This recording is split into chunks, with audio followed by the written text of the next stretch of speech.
Agar bisa memahami urusan Israel-Palestina ini, kita perlu tahu sejarahnya dulu. Kekeliruan orang pada umumnya adalah mengira bangsa asli Palestina itu adalah Arab Muslim, padahal faktanya bukan. Palestina berasal dari kata Filistin, dan berdasarkan keterangan yang saya dapat di Museum Filistin di sini, bangsa Palestina berasal dari Pulau Kreta di Kepulauan Yunani.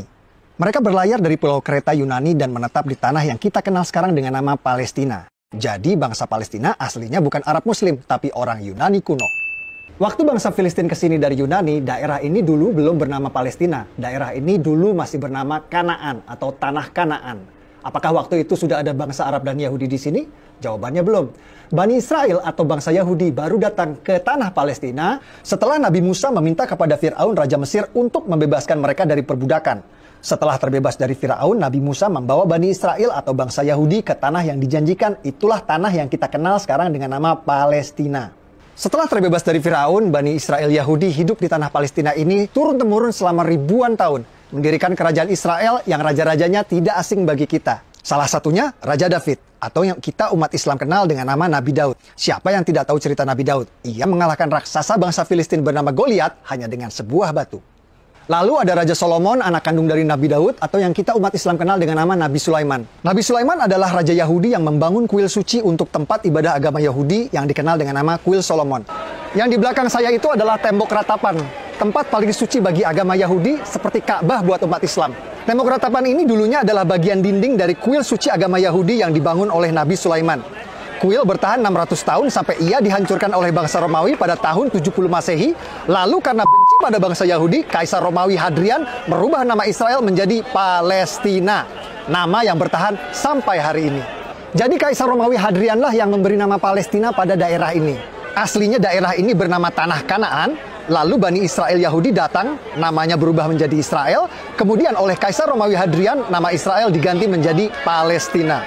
Jadi faktanya bangsa Yahudi memang sudah ada di tanah Palestina ribuan tahun sebelum Arab dan Islam masuk ke tanah Palestina. Inilah yang dijadikan landasan prinsip bangsa Yahudi sekarang ngotot mempertahankan negara Israel ini. Lalu kapan Arab dan Islam masuk ke tanah Palestina? Arab dan Islam masuk ke Palestina saat Khalifah Umar menaklukkan Yerusalem Al-Quds pada tahun 638 Masehi. Tempat ini bernama Umar bin Khattab Square atau alun-alun Umar bin Khattab. Dinamakan untuk mengenang sang Khalifah Umar yang menaklukkan Yerusalem Al-Quds pada tahun 638 Masehi.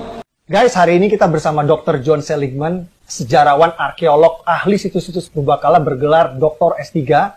The place of the temple that is built by Solomon in the central part of what is today known as the Temple Mount. The area which today used for prayer is the Western Wall, which is in fact actually an external wall of the Temple Mount itself. Right up until the time of the entry of Islam into the city of Jerusalem, when Umar enters Jerusalem, he would have mostly found an empty space. And for that reason, he builds a small mosque. We know quite clearly the development of the two major structures on the Temple Mount, one being the Dome of the Rock, and the other one being the Al-Aqsa Mosque. Both were built by the fifth Caliph, Abdul Malik. Those buildings are later than the time of the arrival of Muhammad. Arab dan Islam berkuasa selama 500 tahun sampai kerajaan Kristen Prancis datang.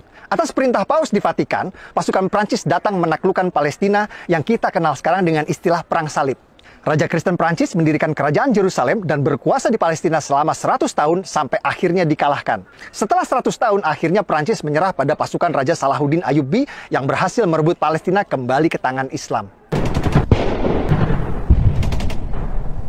Ottoman Turki kalah di Perang Dunia I dan dipaksa menyerahkan sebagian besar wilayahnya kepada negeri pemenang Inggris dan Prancis. Provinsi Suriah dan Libanon menjadi milik Prancis, provinsi Palestina dan Jordan jadi milik Inggris. Inggris mengganti nama Palestina menjadi British Mandate Palestine. Lalu Perdana Menteri Inggris langsung mengambil inisiatif mendukung pendirian negara Israel di Palestina lewat deklarasi Balfour yang berbunyi, "Pemerintahan Yang Mulia Ratu Inggris mendukung pendirian rumah nasional untuk bangsa Yahudi."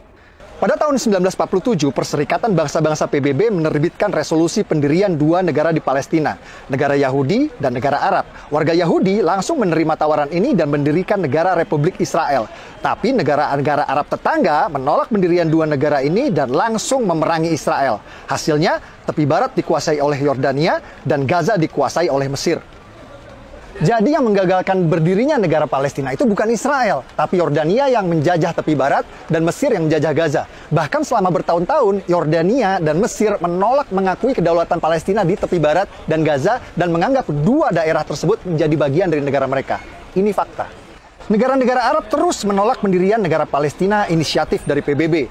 Dan pada tahun 1967 kembali menyerang Israel di Perang 6 Hari yang dimenangkan oleh Israel. Kekalahan ini malah membuat tepi barat dan Gaza kini dikuasai penuh oleh Israel.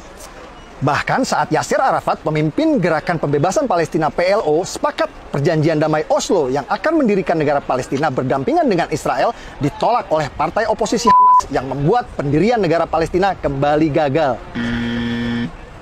Dulu PBB menawarkan pendirian negara Palestina ditolak, malah dibalas dengan perang. Lalu Amerika menawarkan pendirian negara Palestina kembali ditolak. Sepertinya perdamaian memang sulit tercapai di sini karena setiap ada upaya menuju perdamaian selalu ada pihak-pihak yang berusaha untuk menggagalkannya. Tahun 2007 saat Presiden Palestina Mahmud Abbas sepakat dengan solusi dua negara, oposisi Hamas malah sengaja menembakkan roket-roket ke Israel sebagai tanda mereka menolak solusi damai tersebut.